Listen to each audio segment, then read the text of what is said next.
Good morning students. ठीक है, आज हम लोग पढ़ने चल रहे हैं उसके आगे का टॉपिक। इलेक्ट्रिक फील्ड तक तो पढ़ लिए थे, उसके बाद पढ़ेंगे। उसके बाद अपना टॉपिक है electric field due to system of charges. मतलब जहाँ पर ढेर सारे चार्ज हो जाएंगे या चार्जेस का सिस्टम हो जाएगा, वहाँ पर इलेक्ट्रिक फील्ड क्या होगी या कैसे निकालेंगे। तो ऐसे हम लोग एक और कर चुके थे जहाँ पे सिस्टम ऑफ चार्ज था, बट वहाँ पर क्या निकालना था, फोर्स निकालना था। ठीक है, तो वहाँ पे हम लोग ने कौन सा थ्योरम यूज़ किया था, सुपरपोजिशन थ्योरम यूज़ किया था। पर अब यहाँ तो इलेक्ट्रिक फील्ड निकालनी है, तो सेम एज इट इज़ हम लोग सुपरपोजिशन थ्योरम यहाँ पर भी करेंगे। क्यों? क्योंकि इलेक्ट्रिक फील्ड क्या है, F अपॉन Q है। इलेक्ट्रिक फील्ड क्या है बेटा, F अपॉन Q है, फोर्स अपॉन चार्ज है। ठीक है, जो फोर्स के साथ होगा वही इलेक्ट्रिक फील्ड के साथ होगा। तो चलो, मैंने लिखा है consider a system of charges. मान लेते हैं कि एक सिस्टम ऑफ चार्ज है, Q1 Q2 Q3 dot dot dot Qn charges हैं विद अ पोजीशन वेक्टर। उनके साथ उनका पोजीशन वेक्टर है, मतलब उनकी दूरी है R1 R2 R3 dot dot dot Rn है, relative to the same origin, एक सेम ओरिजिन से। ठीक है, तो ये देखो, ये Q1 Q2 Q3 और Qn चार्ज है। Q1 से Q1 ये है, यहाँ से 1p मान लेते हैं, दूरी है कितनी है, 1p मान लेते हैं, या R1p भी मान सकते हैं, R1p भी मान सकते हैं, कोई इसमें खास बड़ी बात नहीं है। ठीक है, ये 1 तो मैंने ऐसे ही लिख दिया। ठीक है, चलो यहाँ पे R लिख देते तो ज़्यादा समझ में आएगा, R2p R1p। ठीक है, तो तुम R से समझ जाओगे क्या है, ये पोजीशन वेक्टर है। ठीक है, तो यहाँ से यहाँ तक की दूरी R1p है, यहाँ से यहाँ तक की दूरी R2p है, यहाँ से यहाँ तक की दूरी R3p है, और यहाँ से यहाँ तक की दूरी कितनी है, Rnp है। तो हम किसी पोजीशन P पर इलेक्ट्रिक फील्ड निकाल रहे हैं ढेर सारे चार्जेस के कारण। ठीक, ढेर सारे चार्जेस के कारण हम किसी पॉइंट P पर क्या निकाल रहे हैं, नेट इलेक्ट्रिक फील्ड निकाल रहे हैं। बात समझ में आई? बात समझ में आ गई ना? हम लोग ये कर रहे हैं। तो Q1 के कारण इलेक्ट्रिक फील्ड बनी E1, Q2 के कारण इलेक्ट्रिक फील्ड बनी E2, Q3 के कारण इलेक्ट्रिक फील्ड बनी E3, और Qn के कारण इलेक्ट्रिक फील्ड बनी En। क्या बनी? En बनी। तो अब इनको जोड़ेंगे कैसे? ठीक है, इन सब का सम कैसे निकालेंगे, इन सबको नेट कैसे निकालेंगे, ये इतनी चीज समझ में आ गई ना। Q1 से P तक की दूरी कितनी है, R2p। ठीक है, R2p।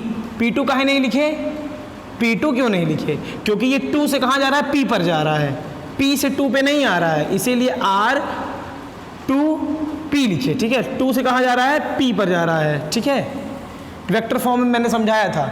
ये R1p मतलब ये 1 से P तक जा रहा है, ये 3p मतलब ये 3 से P तक जा रहा है, P से 3 तक नहीं आ रहा है, इसीलिए 3p नहीं लिखे, P3 नहीं लिखे। तो electric field E1 at R due to Q1 at R1 given by, ये तो जान ही रहे हो कि इलेक्ट्रिक फील्ड E1 कितनी होगी। इलेक्ट्रिक फील्ड E1 होगी, हम लोगों ने निकाला था, E बराबर आया था 1/F अपॉन Q, और F अपॉन Q क्या होता है, 1/4 pi epsilon not Q1 Q2 upon R square और इंटू ये वाला Q। तो एक Q से Q कैंसिल आउट हो गया, तो बचा क्या, 1/4 pi epsilon not Q upon R square. यही आया था अपना इलेक्ट्रिक फील्ड, जो मैंने पिछले क्लास में पढ़ाया हुआ है। देखो जल्दी से मैंने बता दिया है, जैसे आप लोग भूलो ना।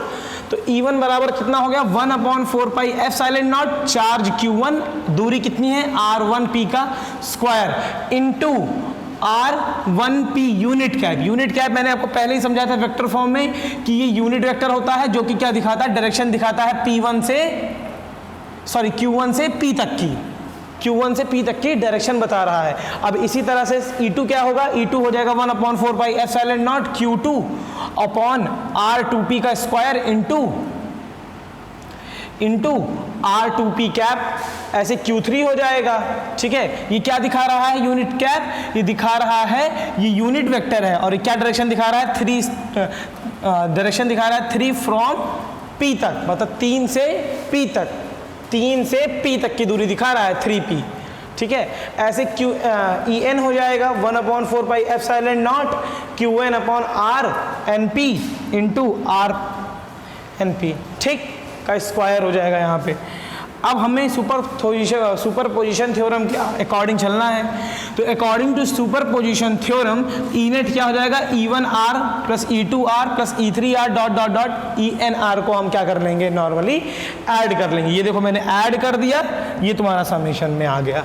इसको मैंने इतने हल्के में क्यों पढ़ाया, क्योंकि हम लोग फोर्स के बारे में इतना पढ़ चुके थे, ठीक है। ये बस खाली उसी का दूसरा स्वरूप है, ठीक है। इसी सुपरपोजिशन थ्योरम में मैंने आपको एकदम अच्छे से समझाया था, ठीक है। इसी वजह से इसको आज मैं इस टॉपिक को सिर्फ मैंने हल्के में बताया, क्योंकि आप पिछला वीडियो देखे होंगे, ठीक है। नेक्स्ट टॉपिक पे चलते हैं। तो ये है next topic, electric field lines. देखो इलेक्ट्रिक फील्ड लाइंस के बारे में कुछ इंपॉर्टेंट पॉइंट्स मैं तुमको बता देता हूँ। इंपॉर्टेंट मतलब जो ज़्यादा ज़रूरी हैं, ठीक है। वैसे तो इसमें बहुत सारे पॉइंट्स हैं टेंजेंट को लेकर के कि कैसे क्या डायरेक्शन बनती है, लेकिन जो मेन ज़्यादा इंपॉर्टेंट है वो मैं आपको बता देता हूँ। तो इलेक्ट्रिक फील्ड लाइंस, वैद्युत क्षेत्र रेखाएं, अगर कोई चार्ज है ना बेटा, अगर कोई चार्ज है तो उसमें से ना उसकी रेखाएं निकलती हैं। क्या निकलती हैं, रेखाएं। वो अपना अपना क्या छोड़ता है, अपनी अपनी कोई, जैसे कोई चीज़ है, जैसे कोई फूल है, फूल क्या करता है, अपने अगल बगल महक छोड़ता है ना, तो एक रेडिएशन, एक फ्रेगनेंस के जरिए वो छोड़ता है ना महक। तो ऐसे चार्ज भी है, तो चार्ज से क्या निकलती है, एक इमेजिनरी लाइन निकलती है। क्या निकलती है, इमेजिनरी, काल्पनिक रेखाएं निकलती हैं जो कि दिखाई नहीं देती हैं, ठीक है। तो ये निकलती हैं, तो ये कैसे रिएक्ट करती हैं, क्या इनका कैरेक्टरिस्टिक है, क्या इनका चरित्र है, ये मैं बताने की कोशिश कर रहा हूँ। तो electric field lines start from the positive charge and and at the negative charge. मतलब ये पॉजिटिव चार्ज से स्टार्ट होती हैं, नेगेटिव चार्ज पे जाकर के ख़त्म हो जाती हैं, ठीक है। पॉजिटिव चार्ज से स्टार्ट होंगी और नेगेटिव चार्ज पे जाकर के ख़त्म हो जाएंगी। If there a single charge they may starts और एंड एट द इन्फिनिटी। अगर मान लो एक ही चार्ज है दोनों में से, तो कहाँ से स्टार्ट होगा, इन्फिनिटी से स्टार्ट होगा और वहीं कहीं जाकर के ख़त्म भी हो जाएगा। अब इन्फिनिटी का ये मतलब नहीं होता बेटा कि करोड़ों किलोमीटर दूर। इन्फिनिटी का मतलब ये होता है जिन दो चीज़ों के बीच में हम किसी की डिस्टेंस ना जानते हो या निकाल ना पाएँ, ठीक है। हमारे तुम्हारे बीच की डिस्टेंस अगर हम निकाल ना पाएँ, कैलकुलेट ना कर पाएँ, तो हम तुम इन्फिनिटी पे, ठीक है। तो दूसरा देखते हैं, इन अ फ्री रीजन, किसी खुले क्षेत्र में electric field line can be taken as a continuous curve without any breaks. मतलब किसी खुले हुए, मतलब खुली हुई जगह हो, खुला हुआ स्पेस हो बेटा, खुला हुआ अगर स्पेस होगा तो वहाँ पे इलेक्ट्रिक फील्ड लाइन से लगातार बहती ही रहेंगी या चलती ही रहेंगी बिना रुके हुए। आप बीच में ला करके कुछ और डाल दोगे तो भाई ऑब्वियस सी बात है, रुक जाएंगी।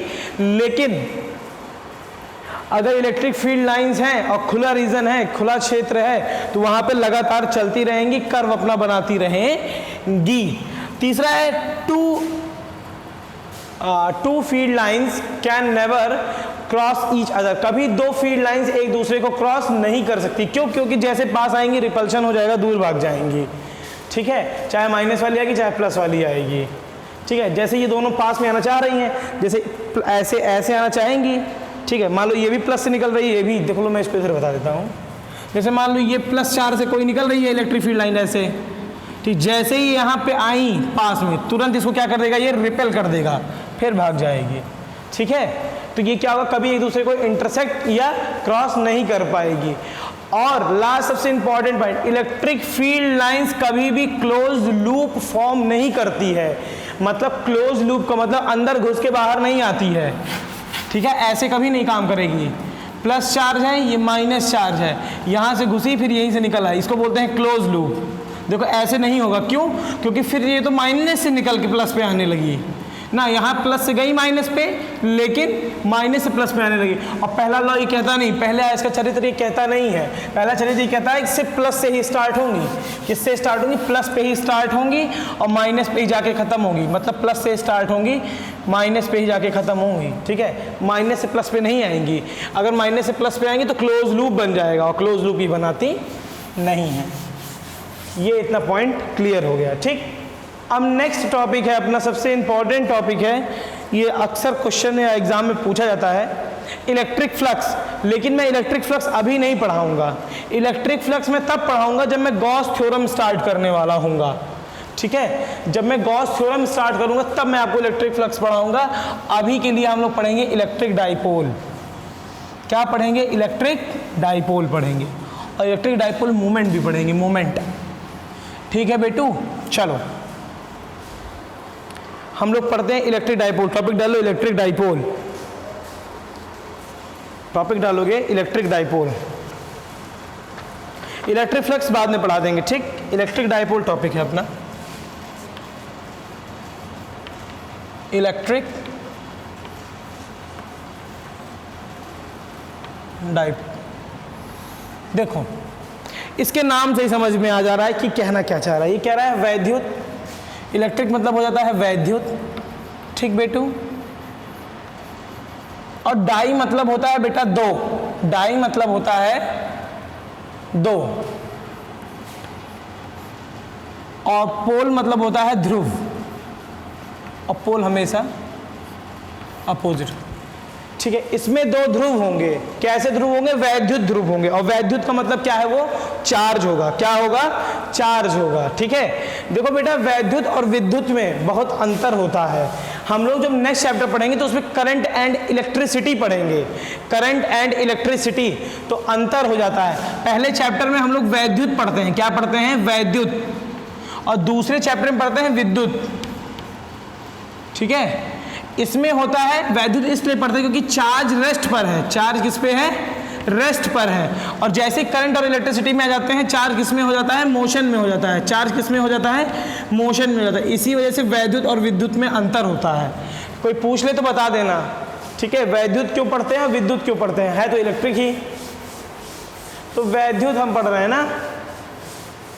चलो वैद्युत दो ध्रुव, वैद्युत दो ध्रुव, एक माइनस चार्ज और एक प्लस चार्ज, एक माइनस चार्ज और एक प्लस चार्ज को क्या बोलेंगे? दो ध्रुव बोलेंगे, और वैद्युत हैं, और ये किसी दूरी पर रखे गए हैं, किसी दूरी पर रखे गए हैं, ठीक है, किसी दूरी पर रखे गए हैं। इसी को बोलते हैं इलेक्ट्रिक डाइपोल, जिनकी दूरी है टोटल 2L है, ठीक है। Two equal and opposite charges placed at some distance या small distance is called electric dipole। समझना है? दो पोल, दो, ठीक है। लिख लो, अभी जो मैं बोला हो तो मेरी लैंग्वेज थी, अब इस बुक की लैंग्वेज लिख लो। An electric dipole is a pair of an electric dipole is a pair मतलब जोड़ा, दो, pair of equal and opposite, opposite मतलब उल्टे नेचर का। देखो एक प्लस है तो दूसरा माइनस है, प्लस प्लस नहीं होगा। opposite point charges, point charge minus Q and plus Q separated, separated मतलब अलग अलग रखे हुए हैं बाई अ डिस्टेंस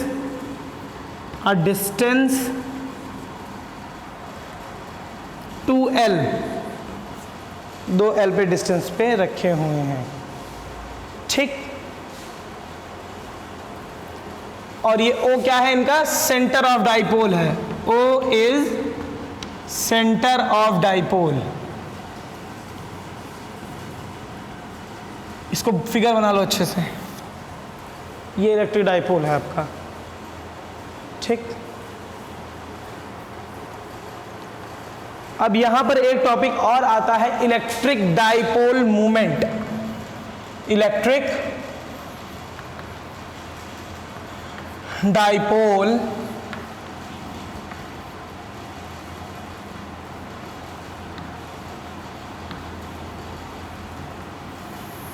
मोमेंट। देखो इलेक्ट्रिक डाइपोल और इलेक्ट्रिक डाइपोल मोमेंट में बहुत अंतर नहीं है, ठीक है, बहुत अंतर नहीं है, बस इसी का वो निकालते हैं हम, मैग्नीट्यूड क्या, इसकी औकात यार कि ये कितना तगड़ा है, इसकी स्ट्रेंथ निकालते हैं, क्षमता।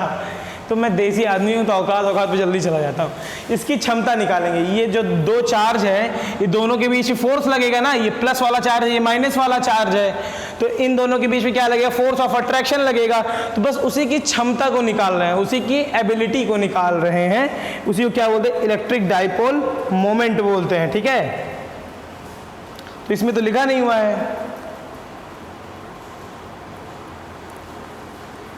चलो कोई बात नहीं है।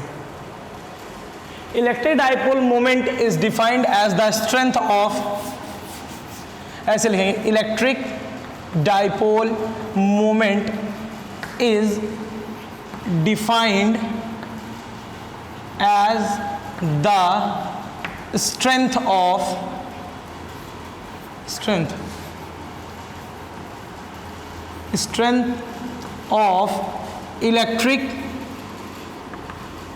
Electric dipole,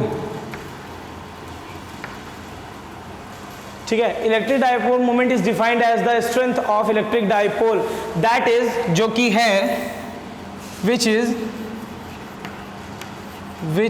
is the product of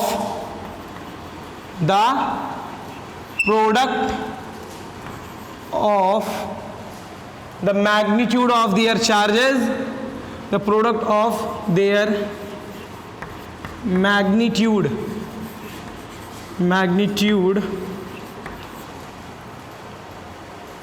the product of magnitude of their charges, the product of magnitude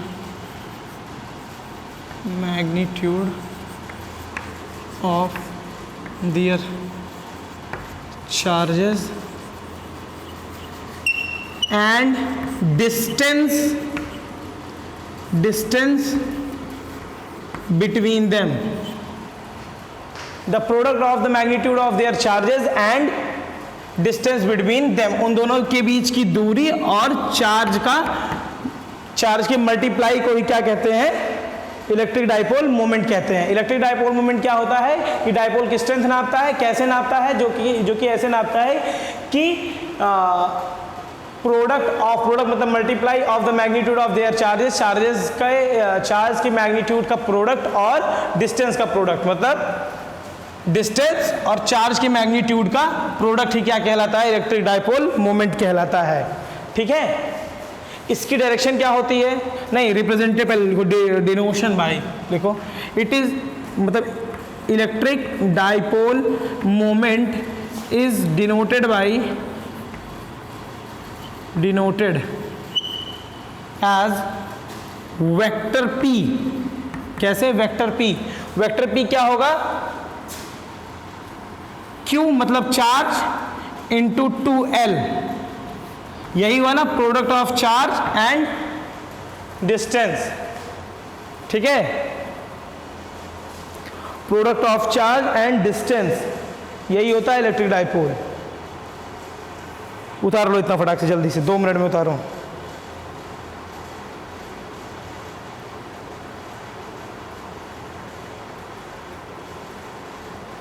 फटाक से उतारो जल्दी से। Denoted as vector P।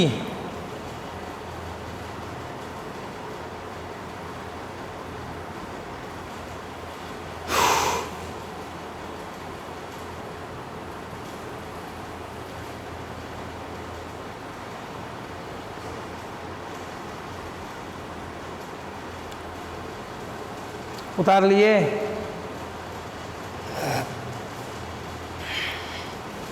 जल्दी करो बेटा।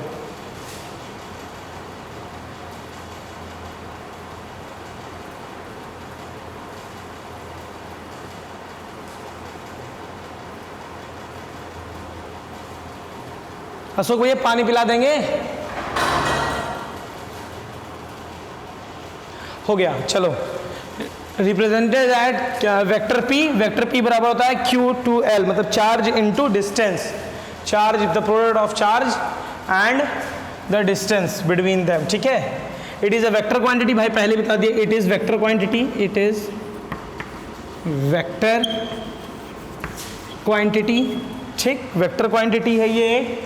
और इसकी एसआई यूनिट कितनी हो जाएगी, एसआई यूनिट हो जाएगी, बताओ कैसे निकालोगे SI unit, vector p is equals to हो जाएगा चार्ज इनटू मीटर, मतलब कूलम्स मीटर हो जाएगी इसकी, ठीक है। डायरेक्शन इसकी क्या हो जाएगी, नेगेटिव टू पॉजिटिव, डायरेक्शन इसकी क्या हो जाएगी, नेगेटिव टू पॉजिटिव। याद रखना इलेक्ट्रिक डाइपोल मोमेंट की या इलेक्ट्रिक डाइपोल की डायरेक्शन क्या होती है, नेगेटिव टू पॉजिटिव होती है। एग्जाम्पल क्या होता है, NaCl, NaCl, HCl, ऐसे ढेर सारे होते हैं जिसमें प्लस माइनस होता है, ठीक है, देख लेना। चलो बस इसमें और कुछ बताने लायक नहीं है ना। इसका डायमेंशन क्या हो जाएगा, डायमेंशन इसका निकाल लोगे, डायमेंशन, डायमेंशन जानते हो ना, डायमेंशन होता है m की पावर 0, l की पावर 1, t की पावर -1, a की पावर -1, या charge upon time, q is equals to i into t होता है ना। हाँ तो ठीक है, i into t, q is, रुको मैं निकाल लेता हूँ, q is equals to i into t into m into m, तो 1 1 1 हो जाए, अपॉन में नहीं रहेगा, कूलम्स ऊपर 1 1 1 हो जाएगी, m0 हो गया, l1 हो गया, a1 हो गया, और ये इतना हो गया। अगर कहीं गलती होगी तो निकालना तुम लोग जानते हो। चलो अब हम लोग ना इसके बाद ना मोस्ट इंपॉर्टेंट टॉपिक पढ़ेंगे, सबसे ज़्यादा इंपॉर्टेंट टॉपिक हम लोग पढ़ने चल रहे हैं, ठीक है।